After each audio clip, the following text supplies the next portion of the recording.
Las 6:16 Action Radio Philippine Standard Time. Ang oras ginadulong sa inyo sang Sked Marketing. Tangkimo sang Panyawan Plus Herbal Capsule ukon manunggal with mangosteen. Panyawan ukon manunggal liniment. Celebrity Kojic Soap. Hug Celebrity Beauty Soap. Oras ginadulong sa inyo sang Doc Alternatibo. This time check is brought to you by ACS Manufacturing Corporation, ISO certified, world-class quality. Aksyon! Balita Evening Edition. Magadulong sa inyo sang mga nagapanguna nga balita lokal, national, international, sports, kag entertainment. Aksyon! Balita Evening Edition. Kagkaroon ang inyo news team. Una sa balita, una sa aksyon. Mayong gabi syudad sa Bacolod, Western Visayas, kag Bugos nga Pilipinas. Welcome na sa pangalagad sa aksyon na balita evening edition. Karon nga adlaw Webes, Mayo 21 tuig 2020. Kung inyong atag balita, Aksyon Dale Salazar. Una sa balita, una sa aksyon. Para sa mga headlines, una kita sa mga balita lokal. Lalaki nga negosyante gintiro sa syudad sa Bacolod, Subo nga hapon. Babae patay matapos ginsalbar ang iya ido sa nasunog nga balay sa syudad sa Bacolod. Sa balita national, presidential spokesman Roque nagklaro, Pilipinas yara pa lamang sa first wave sang COVID-19. Deputy Speaker Gonzales nagfile sang resolusyon nga nagapaiway sa pagbukas sang klase. Sa balita international, 15 patay sa paglaslas ni Cyclone Amphan sa India kag Bangladesh. Sa sports balita, bangkay sang anay WWE star Gaspard na sapuan sa beach sa Los Angeles. Kag sa showbiz balita, Yasi Pressman gendepensahan si Coco Martin sa mga bashers. Una sa balita, una sa aksyon. Detalye sang mga balita lokal pagkatapos gid lamang sini. Para labanan ang banta ng COVID-19 sa ating bansa, mahalaga ang kooperasyon ng bawat isa. Ang pananatili sa loob ng bahay ay isa sa pinakasimple pero pinaka-epektibong paraan para hindi kumalat ang virus. Kunwari, ikaw ang tuldok na ito. Malusog ka at malakas. Lumabas ka ng bahay. Ang hindi mo alam, may nakasalamuha ka ng may COVID-19. Tandaan, mahirap malaman kung sino ang may virus, pero madali itong maipasa sa iba. Pwedeng naipasa na pala niya ang virus sa iyo nung umubo siya o bumahin. O baka naman ay nahawa na dahil humawa kayo sa parehong bagay na kontaminado. Ngayon ay mayroon ka na ring COVID-19. Isa ka ng carrier na makakahawa sa iba. Dahil maaaring ilang araw pa bago lumitaw ang sintomas na ubo, sipon, hirap sa paghinga at lagnat. Pwede ring wala kang nararamdamang sintomas, ngunit nakakahawa ka pa rin. Pag-uwi mo sa bahay, maaari mong mahawahan ang iyong pamilya. Kasama na rito ang lolo at lola mo o ang mga magulang mo na may edad. Sila ang may pinakamahina na depensa laban sa virus. Ang mga may sakit sa puso, diabetes, high blood, at iba pang pre-existing conditions at mga buntis, mahina ang panlaban sa COVID-19. Kapag na-infect ang taong mahina ang immune system, posibleng magkaroon siya ng malalang karamdaman at kailanganing dalhin sa ospital. Sa patuloy na paglabas ng bahay at pagpunta sa pampublikong lugar, tinatayang maaari kang makahawa ng 3 pang tao at sila makakahawa ng mas marami pang iba. 20% ng mga nahawa ay maaaring maospital at dadami ng dadami ito habang mas kumakalat pa ang virus. Bukod sa dumaraming COVID-19 patients, marami pang ibang may sakit ang nasa mga pagamutan. Ang mga pasyenteng malubhang-malubha na ang karamdaman, hindi na maaasikaso. Wala ring lugar para sa mga pasyenteng may ibang karamdaman. Kaya nating iwasan ang patuloy na pagkalat ng COVID-19 kung iisipin natin ang kapakanan ng iba. Kailangan nating isipin at kumilos na parang bitbit na natin ang virus para hindi ito kumalat pa sa iba. Sundin ang social distancing. At hanggat maaari, manatili sa loob ng bahay. Kung talagang kinakailangang lumabas, panatilihin ang 1 metrong layo sa ibang tao. Maging malinis din sa katawan at sa kapaligiran. Parating maghugas ng kamay gamit ang sabon at tubig. At i-disinfect ang mga bagay na madalas hinahawakan. Ang mahalaga, mapabagal natin ang pagkalat ng COVID-19. Para mas kakaunti ang mga kailangang magpa-ospital at mabawasan ang mga Pilipinong magkakasakit. Magiging epektibo lamang ito kung mananatili tayo Una sa balita, una sa aksyon. Lasay sa 21 aksyon na Radio Philippine Standard Time kagaron sa detalye na sang balita lokal. Isa ka shooting incident ang nagluntad sa Maynara Avenue, Capital Shopping Center sa may syudad sa Bacolod subong hapon, Mayo 21. Ang biktima ang kilala kay Certain Rolando Tan, isa ka lalaking negosyante. Ginpahayag sa mga tawo sa lugar nga masakakontani ang biktima sa iya salakyan. Sang ini ang gintiro. 4-5 ka mga lupok ang nabatian sa mga tawo sa lugar kag suno sa ila madasig ang hitabo sang krimen. Ginpahayag sa isa pa ka saksi nga duha ka mga lalaki ang ginatudo nga suspect sa krimen nga nagdalagan padulong sa isa ka eskinita sa kilid sa isa ka pension house sa lugar. Makita naman sa crime scene ang 5 ka basiyo sang wala pa may baluan nga kalibre sang armas lothang. Gindalang biktima sa hospital kag wala pa nahibaluan ang pinaka-latest niya nga medical status.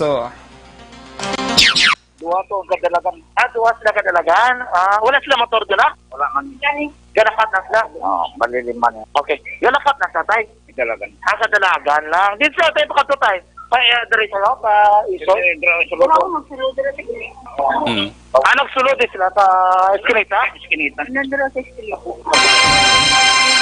Nabatian ang isa sa mga witness ng interview sa aksyon Radio Bacolod. Samtang patay ang isa ka babae matapos nga natrap sa sunog sang iya gintinguan nga ma-rescue ang ido sa may purok Lungboy, Barangay Villamonte, syudad sa Bacolod. Takna lasay sa 17 kaina sang aga. Ginpahayag ni Bacolod City Fire Marshal Chief Inspector Publio Plotenya ang napatay ang kilala kay Michelle Mirasol, 35 anyos. Sa inisyal nga pagpangusisa nakagwa na sila balay si Mirasol kaupod ang iya mga ginikanan nga tag-iya sang balay kagang iya sini nga bata apang nagdesisyon nga magbalik sa sulod sang nagakasunog nga balay para salbaron ang iya mga ido nga Shih Tzu. Nakita sang otoridad ang bangkay sang biktima sa banyo nga posible na suffocate nga mo ang gintunaan sang iya kamatayon.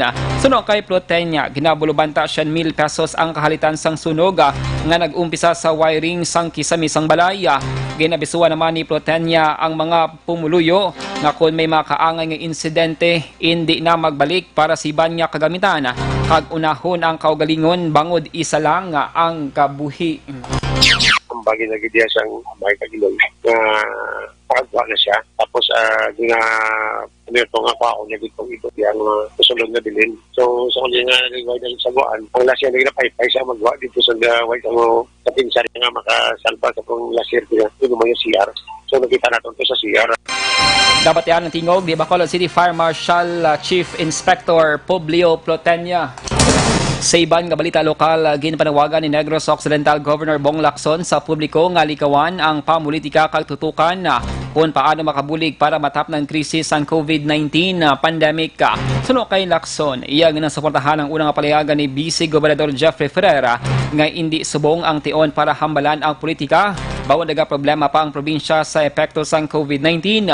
Suno sa gobernador, nang in-issue lamang ang magkatuhan nga quarantine mode sang ginpatuman sa probinsya ang GCQ, samtang ECQ naman sa syudad sa Bacolod. Suno kay Lacson, ini nga issue ang madasigman nga naresolbar sang ginpatuman ng GCQ sa Bacolod kag Bugos nga Negros Occidental. Una diri nagwang balita angot sa ginaligar plano nga pagsaylo ni Ferrer sang rehistrasyon sa Bacolod City. Apang ginklaro sang Vice Gobernador nga ang report ang ginpalapta lamang sa mga tawo nga nagdisgusto sa kakulang sang kooperasyon sa Bacolod kag Negros Occidental angot sa COVID-19 crisis. I agree with the governor that it's too early to talk about politics. No? I think that's what he said. Let's focus ourselves on the pandemic and not talk about... Nabatian ang tingog ni Negros Occidental Governor Lacson. Sa katapusan nga balita lokal, nagdangat sa 20 ka mga salakyan ang gin-issuean sang tiket sang Negros Occidental Provincial Highway Patrol Unit sa syudad sa Bacolod subong nga adlaw. Ang mga salakyan na nagbaylar sang pila ka mga layis dalanon kangin lamang sang illegal parking kag obstruction.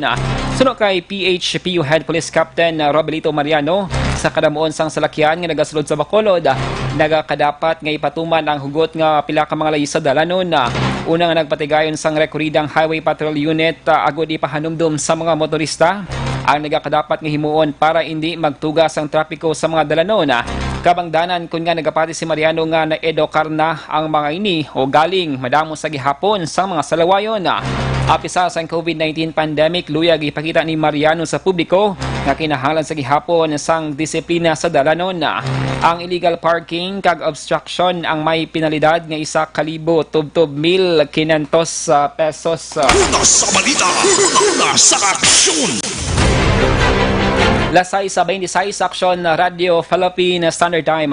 Ang detalye sa mga balita lokal ginadulong sa inyo sang DTX 500. Hugad ang pag-inom sang DTX 500 bangod mayari ni sang 3 ka mga anti-diabetic properties. Guaranteeing nga panubos ang glucose visine nga control sang imong blood sugar kag polypeptide nga may kaangay nga epekto sang insulin. Mag DTX 500 capsule sa kada adlaw. Ang produkto nga DTX 500 ang pwede na ma-order online kag ma-deliver sa inyong nga balay. Magbisita lamang sa www.kalusuganyan.ph or pwede man i-check ang Kalusugan Yan Facebook page. Una sa balita, una sa aksyon. Action Radio Philippine Standard Time, 6:27. Detalye sang balita nasyonal. Pagkatapos, sige lamang sa ni. Ikalat ang totoo, mga dapat alam mo na sa COVID-19. Mga benepisyo ng paghuhugas ng kamay. Ang paghuhugas ng kamay o hand washing ay isang gawaing pangkalusugan at isang mahusay na paraan upang makaiwas sa mga impeksyon o sakit na dulot ng mga mikrobyo gaya ng mga bakterya o virus. Tunay nga na ang paghuhugas ng kamay ay isang mabisang panlaban sa mga sakit gaya ng pagtatae o diarrhea, ubot sipon, trangkaso at iba pa. I-viral, i-share, ikalat ang totoo. Hatid ng MBC Manila Broadcasting Company, stations DZRH, Action Radio, Love Radio, Yes the Best, Radyo Natin at Easy Rock. Ikalat ang totoo, mga dapat alam mo na sa COVID-19. Ang mga hakbang upang maprotektahan ang sarili laban sa COVID-19. Ang mga payong ito ay maaring sundin ng lahat, ngunit napakahalaga ng mga ito kung ikaw ay nakatira sa lugar na may COVID-19. Hugasan ng madalas ang inyong mga kamay, iwasan ang paghawak sa iyong mga mata, ilong at bibig, takpan ang iyong bibig pag-uubo at babahing, iwasan ang matatao na lugar at malapit na pakikipagsalamuha sa taong may lagnat o ubo. Manatili sa bahay kung ikaw ay may sakit, kung ikaw ay may lagnat, ubo at hirap sa paghinga, magpakonsulta agad. Ngunit tawagan muna ang doktor o ospital. Kumuha ng impormasyon sa mapagkakatiwalaang otoridad. I-viral, i-share, ikalat ang totoo. Hatid ng MBC Manila Broadcasting Company, stations DZRH, Action Radio, Love Radio, Yes the Best, Radyo Natin at Easy Rock. Lasay sa 29 Action Radio Philippine Standard Time. Balikan natin sa Action John Diaz sa Patrol. Update angot sa shooting incident kadagluntad diri sa mga syudad sang Bacolod. Action John, mayong gabi, please go ahead. Mayong gabi, Action Dale, kag sa tantanan nga mga kaksyon. Upod naton karon nga gabi ang station commander sa police station number 4. Sila ni ang nagapatigayon sa investigasyon sa paglutang. Sining isa ka negosyante makaksyon nga tag-iya sining Crown Agri Trading Corporation diri sa Maynara Avenue. Joining us this evening, live sa Action Radio Bacolod is Police Major Renante Humukan. Sir, it's a good evening. Sir, may nagluntad nga shooting incident. Ba't ang gabi sa imo, sir? May gabi sa tanan, kahit mayroon tayong incident, hindi natin ito expected na mangyari ngayon itong hapon. Sir, initial investigation po, confirm lang po namin yung pangalan po ng victim at saka siya po pa talaga yung owner, sir? Oh, yes, sir.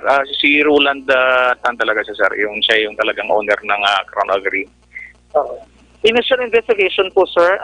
Ano po yung nangyari bago po siya po ang tamaan po dito po, sir? Usually, parang ang usual niya kasi ginagawa according sa isang empleyado niya, every time mag-closure sila, nandito talaga sa sir. So that time, during that time na bago siya binaril, is about to on board na sa vehicle niya, nang pinalilapitan siya ng isang suspect at saka binaril siya. Okay. Sir, ibig sabihin po na buksan na po niya yung sasakyan at saka binaril po siya? Yes, sir. Yes, sir. Sir, initially din po, ilan po yung tinitingnan nating suspektado po dito ngayon, sir? So ang based doon sa mga witness, tatlo. Tatlo po. Oo, tatlo. Naglalakad lang po sila. Yes, sir. At saka po saan po sila direction, sir, dumiretso po? Actually dito sa papuntang Eastern, dito sila papunta.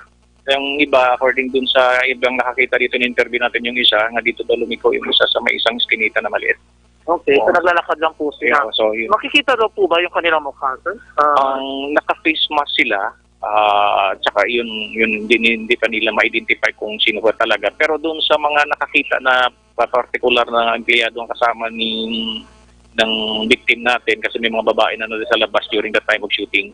So maybe kung makabigay sila talaga ng detalye doon sa kung anong nangyari talaga. Sir, ngayon po, tinitingnan pa rin po natin o inimbestigan itong motibo, sir, no? Yes, sir. Tinitingnan natin sa kung anong motibo nito, bakit nang binaril ang victim, ano ba talaga ang dahilan. Yun talaga, sir, ngayon yung pinapalo up natin, sir. Sir, total nakagawian po niya na ganitong oras po umuwi. Ibig sabihin po, sir, malaking posibilidad na baka po planado po talaga itong nangyari, sir, no? So usually, sir, no, bago nila execute yan, talagang pinapattern muna nila yan kung ano talaga ang usual na ginagawa ng subject or yung subject nila or yung victim, kasi hindi naman pwede na ihit-handran lang nila na hindi nila alam kung anong ginagawa. So basically, yun yung talagang ginagawa ng mga executioner natin, sir. Okay, sir, hindi pa, ngayon po, dinidigin pa po yung background nitong si Roland Santos. Yes, sir. Hindi po natin alam kung ano may sangkot o baka negosyo lang po talaga na po. Oh, yun, sir. Actually, sa ngayon, wala pa tayong talagang alam kung ano dito, sir, ang background nito ni isang victim, sir. Medical status po, sir, kamusta po siya? So ngayon, sir, no, ang kaalis lang doon ng investigador kasi binabalik ko dito kasi nag-start na yung processing ng crime scene ng suko natin kasi ang presence niya is very important. So, ang last niya na tick sa akin is undergoing ang treatment doon. So, ngayon nandito siya. Maybe may mga reports siya nga ibibigay sa atin ngayon na update kung buhay pa yung ngayon o talagang expired na. According sa isang reporter natin, may source ako na expired na but we cannot confirm as of now dahil na ang investigador natin ang nandoon galing. Sir, hindi pa po natin alam yung edad, sir, no? Hindi ba, sir? Ma-determine natin kung ilan pa. Okay, so on investigation pa po, sir. Ang nilagay na lang natin yung legal age muna. Legal age po muna, sir. Sir, posibleng po negosyo po, posibleng angulo po dito, sir? Isa na, sir, number one kasi negosyante ito, sir. At saka daming branch itong ang Crown Agri-Supply. So at saka may mga sa Iloilo do, mayroon din ito na manukan. Okay. So yung titingnan natin sa kung ano talaga itong background ng victim natin, sir. Sir, marami na rin tao po dito sa ganyang oras po kanina, sir? Actually, ang mga tao lang dito kasi close na. Ang mga empleyado lang sa mga lahat ng mga establishment ng present dito. Tapos yung iba naman kasi nauna naman nag-close dahil nga doon under community quarantine pa tayo. So, pag ganyang oras kasi, sir, wala na talagang client din. So, ang iba nag-early close na sila. So, yun na nga, sir, ang tuloy. Ang dito na rin, tinignan natin kanina kung naka-close na sila during that time. Nauna daw dito close ng iba. Okay. Sir, kung titignan po, kalibre ano po yung ginamit na So ngayon, sir, hindi natin nakita kung ano talaga yung caliber kasi hindi na ako nagpamasok doon kasi na-enclose na yung area. So hindi ko ma-determine kung anong caliber ginamit. Okay, kanina po humingi ng tulong po yung pamilya, sir. Assurance lang po sa public, sir, that station number 4 will do their best po na para po maimbestigan po ito, sir. Yes, sir. We will do our best, sir, ma-identify natin ang suspects at saka mabigyan natin ng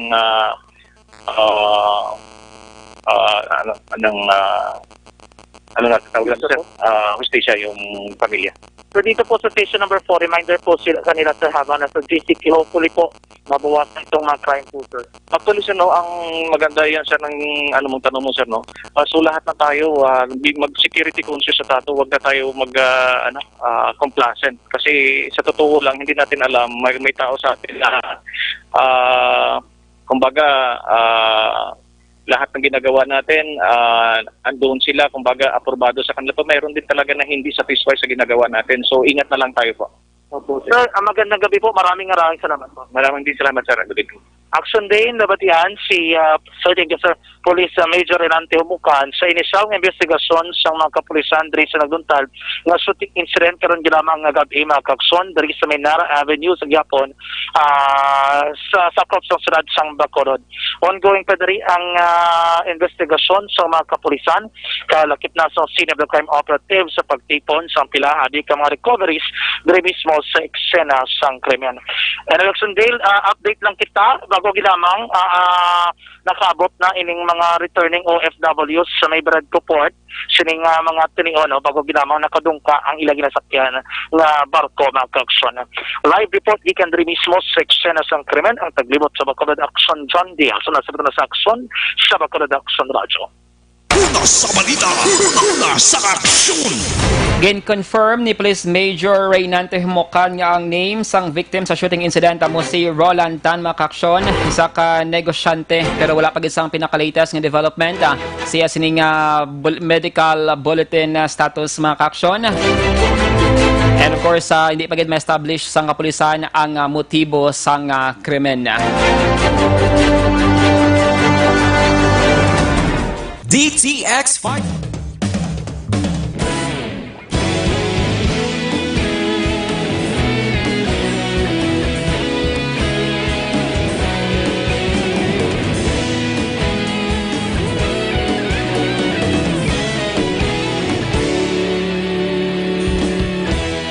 Agapas yung banwa, mabugnaw nga hangin nagadapyan na. Ikaw na ang ginapamati ang namon ginasandigan. Tingog sang probinsya, kamatuuran ginapalap na. Minsay nga may dala, paglaom kag kasanat. Tinuig na nagligan, ikaw gihapon ang ako nga istasyon sa pagbudlak sang adlaw sa pagtuhaw sang biton. Mga balita nga dala inspirasyon, Aksyon Radio, Bacolod man sa gihapon. Padayon Aksyon Radio, Bacolod saludo sa imo. Padayon Aksyon Radio, salamat kisa pagserbisyo. Balanse, matuod nga mensahe, wala sang hinadang pilihan. Padayon Aksyon Radio.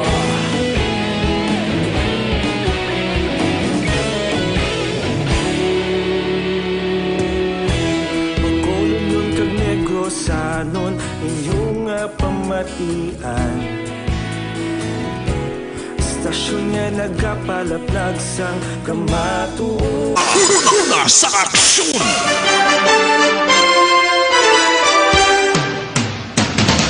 Action Radio Philippine Standard Time alas 6:39 kakaron sa detalye na sang balita nasyonal. Ginpahayag ni Presidential Spokesman Harry Roque nga yara pa lamang sa first wave sang COVID-19 pandemic ang Pilipinas. Suno kay Roque kung tanawon ang graph sang kaso sa pungsod, nag-umpisa ang first wave sang COVID-19 sa nag-abot ang 3 ka mga Chinese national nga positibo ng galaan sa virus kag ini makabig nga community acquired. Sa karon nagapanindugan ang Malacañang nga magapadayon ang first wave sang COVID-19 sa Pilipinas. Sining nga bulan sang Mayo suno kay Roque amat-amat na nga naga-flatten ang curve, rason nga ginpahayag ni Presidente Rodrigo Duterte nga maghimo sang tikang agud malikawan ang second wave. Samtang ginaduso sa isa ka kongresista ang pagpostpone sang klase humalin preschool pakato college sa Pilipinas tubtob nga mayroon na sang bakuna batok sa COVID-19. Si Deputy Speaker Aurelio Gonzales Jr. nag-file sang House Resolution number 876 nga nagapanawagan sa education agencies kag sa IATF nga punggan ang physical opening sang klase kag dumilian ang face-to-face nga klase sa tanan nga pribado kag pampubliko nga bulothuan. Ang mga ahensyang ginalakipan sa Department of Education, Commission on Higher Education kag Technical Education and Skills Development Authority Contesda. Ang resolusyon ay nagamanduman sa gobyerno nga i-suspend ang pagpatuman sang DepEd Order No. 7-2020 ukod ang calendar of activities para sa masulod nga school year. Lakip ng pagbukas sang klase sa Agosto 24. Ginpathag ni Gonzales Apisar nga nagrekomendar ang Education Agency sang alternatibo sa physical classes. Iya ginalantaw nga hindi ini posible sa mga probinsya nga hindi manami ang signal. Una sa balita, una sa aksyon. Detalye sa balita international, sports kag entertainment. Pagkatapos, gid lamang sini. Ikalat ang totoo, mga dapat alam mo na sa COVID-19. Ano ang social distancing? Ang social distancing ay tumutukoy sa pag-iwas sa mga matataong lugar at pagpapanatili ng 2 metrong distansya mula sa ibang tao kung maaari. Isa ito sa mga paraan upang maiwasan ang pagkalat at pagkahawa sa COVID-19. I-viral, i-share, ikalat ang totoo. Hatid ng MBC Manila Broadcasting Company, stations DZRH, Aksyon Radio, Love Radio, Yes the Best, Radyo Natin at Easy Rock. Ikalat ang totoo, mga dapat alam mo na sa COVID-19. Halimbawa ng mga sitwasyon kung saan kinakailangan sundin ang social distancing, pagbiyahe gamit ang pampublikong transportasyon, pagpasok sa mga public office tulad ng post office, bangko at grocery store, pakikipag-socialize sa mga public settings o pag-attend sa mga kaganapang dadaluhan ng maraming tao. I-viral, i-share, ikalat ang totoo. Hatid ng MBC Manila Broadcasting Company, stations DZRH, Aksyon Radio, Love Radio, Yes the Best, Radyo Natin at Easy Rock.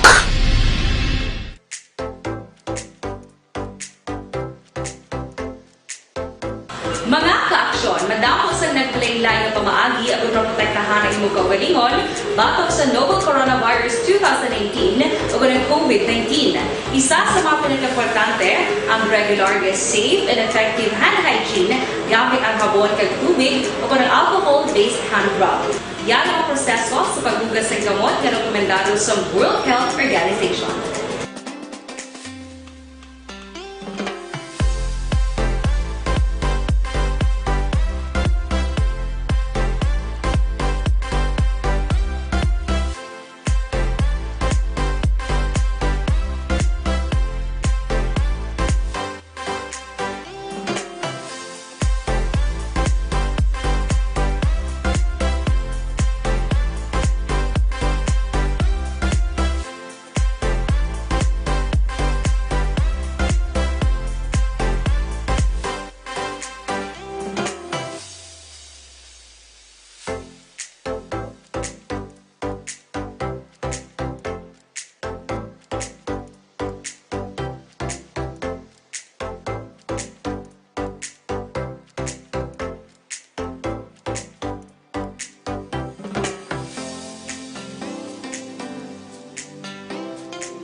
Ginagawa ang mga aksyon hindi mo ng WHO Safe Hand Challenge agad maging handa sa coronavirus 2019. Padayon mga aksyon.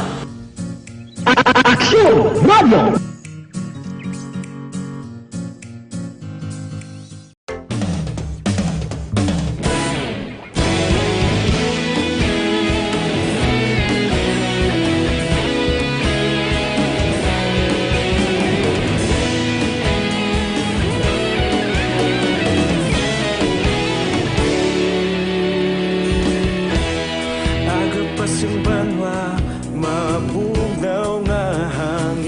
Una sa aksyon! Kakaroon sa litalin-nasang balita international, ginlaslasan sing sa kamabaskog nga cyclone ng Eastern India na city nga Kolkata. Naglandfall ang cyclone Al-Amphan sa Eastern India kag sa Bangladesh sang Miyerkules nga daw nga nagresulta sa kamatayon sang 15 ka mga tawo. Mayoriya sa mga pumuluyo ang nawadaan sang kuryente kag komunikasyon bangod sa malain nga panahon. Suno kay West Bengal Chief Minister Mamata Banerjee, ang paglaslas sang cyclone ang mas dako nga kalamidad sang sa COVID-19. Ang Kolkata ang capital sang West Bengal nga mayara sang 3,103 ka mga COVID-19 cases. Nagatuga naman sang kabudlayan sa relief operations para sa mga biktima bangod man sa ginapatuman nga COVID restrictions. Sa karon naghuyang na si Amphan pero ginakabig sa gihapon nga very severe cyclone. Una sa balita, una sa aksyon. Sa sports, sa balita, nasapuan ng bangkay ni Anay World Wrestling Entertainment ako na WWE star Shad Gasparda nga uli nakitaan nga nagaswimming sa Venice Beach sa Los Angeles. Sunod sa mga lifeguards sa lugar, ginanod ang Anay WWE star sang balod sang weekend samtang na-rescue naman ang pulo katuig niya nga bata. Martes nga adlaw sang ginkabig si Gaspard nga missing sang Los Angeles sa Police Department. Si Gaspard nagretiro sa WWE sang 2010 para sudlon ang pelikula. Nagpalambot naman sang pakigunong ang WWE sa natabo kay Gaspard. Una sa balita, una sa aksyon. Lasay sa 46 aksyon na Radio Philippine Standard Time. Inyo nabatian hanggang bugusan nga mga balita sa aksyon balita evening edition. Karon nga adlaw Webes, Mayo 21 tuig 2020. Sa liwat ako ang inyong atag balita Aksyon Dale Salazar. Una sa balita, una sa aksyon sa Bacolod Action Radio.